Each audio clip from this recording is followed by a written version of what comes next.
Hey there, it's Steve Bailey with yet another YNAB tip of the day. For those of you who don't know, YNAB stands for You Need a Budget. It is powerful budgeting software that will help you get your finances under control in a very easy to understand, very makes sense kind of way.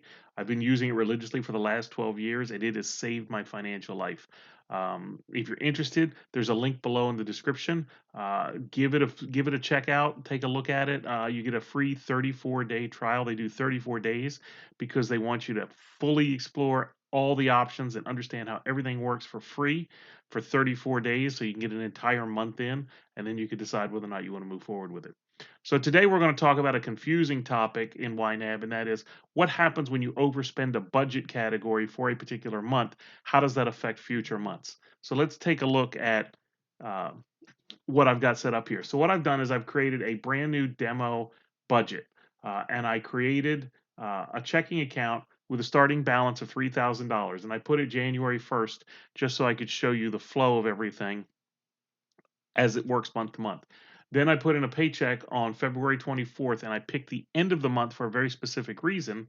And I had that also as inflow to be budgeted. So if you come over and take a look at the budget, and go back to January, you can see that I budgeted the $3,000 that I started the account with into my emergency fund. My emergency fund is basically my sinking fund for medical emergencies, auto emergencies, any of that type of stuff that you know you're going to be spending money on. You just don't know when, and it's not something you budget for month to month like a utility bill. So that's what my emergency fund is. And then if you come over to February, where I had the $50 paycheck, you can see that that $3,000 that I budgeted in January is still available to me in February. And now the $50 paycheck that I got is also available in the grocery category for $50. So now what I want to do is I want to show you this. I'm going to come back to the checking account and I'm going to put in on the 25th, I went to the grocery store and I bought $75 worth of groceries. I spent more than I had. I come and take a look at the budget and I can see that my grocery money, I budgeted 50, I spent 75, so I'm $25 in the hole. But yet my emergency fund still shows $3,000. So the YNAB is very good at keeping your money allocated regardless of what goes on with your transactions. This is the reality of where you've got your money set aside. So I spent more in groceries than I should have. So what's interesting is when I come to March, you can see there's a negative $25 to be budgeted, but my grocery category is now zero. Okay. So right there, that tells you that I'm starting in the hole for March. They've zeroed out the idea is that your groceries and all your bills, you start with a blank slate. Whatever mistakes you made in February overspending in groceries should not carry forward with you. So they start you with a blank slate. And the fact that you have negative $25 to be budgeted should explain that to you. So now I'm going to come into March and I'm going to record a paycheck of $50 again. And you'll notice that even though I recorded a paycheck of $50, I only have $25 to be budgeted because what YNAB has done is YNAB has plugged this hole with future money.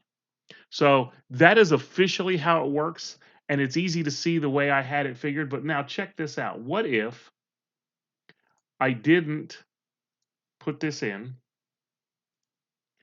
So I've got the negative $25. So I haven't come to look at the budget yet. I'm just recording things because some people get behind.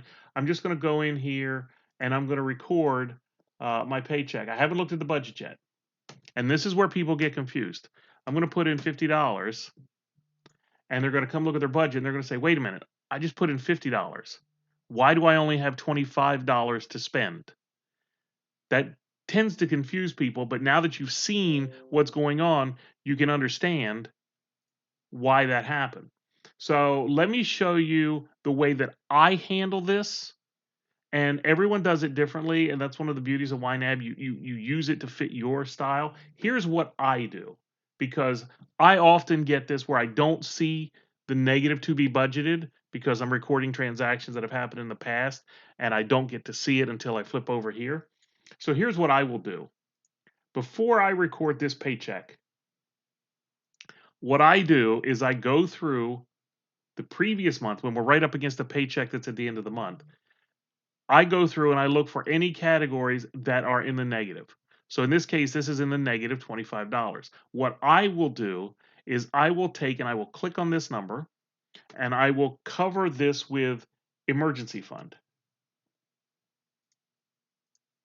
So it takes $25 from my emergency fund and puts it to cover that hole that I created in my grocery bill. Then what I'll do is I'll go to March and I will click on a negative, I'm sorry, here it is down here. I'll make a negative $25 here to put $25 to be budgeted, and then I will click that and put it back into my emergency fund. So in fact, what I have done is I have moved the problem from February to March. Now, this is not the way that YNAB wants you to think, but because I've been using the software for so long, this is what I'm used to. This is especially useful when you have a situation where someone owes you money. My wife buys flowers for people when they have the flower drive at work, and she says, just pay me later. So she's spending other people's money from our account. So we have a category called reimbursed by other people. Well, they may not reimburse us for a couple of months. So what I do is every single month, I fill that hole in from the previous month, move it to the next month, fill it in for that month, keep moving it forward until we actually get paid. So now when I come in, I see this negative $25. Now when I come into my checking account and I record my paycheck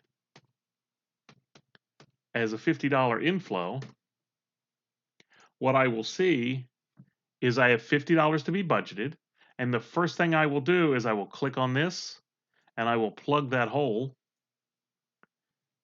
And now I will see. So it accomplishes the exact same thing. The difference is I can see it, I can control it, I can manage it. It makes more sense to me. So a lot of people don't understand why negative numbers in past months zero out on the next month.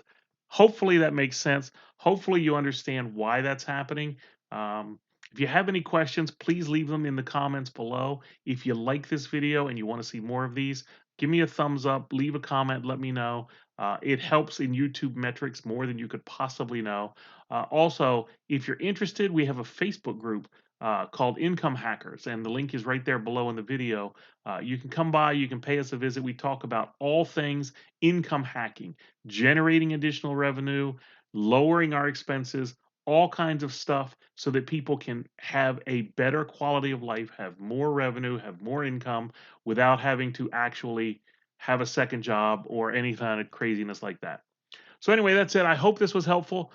Thanks a lot for watching, and I will talk to you guys on the next video. Take care. God bless.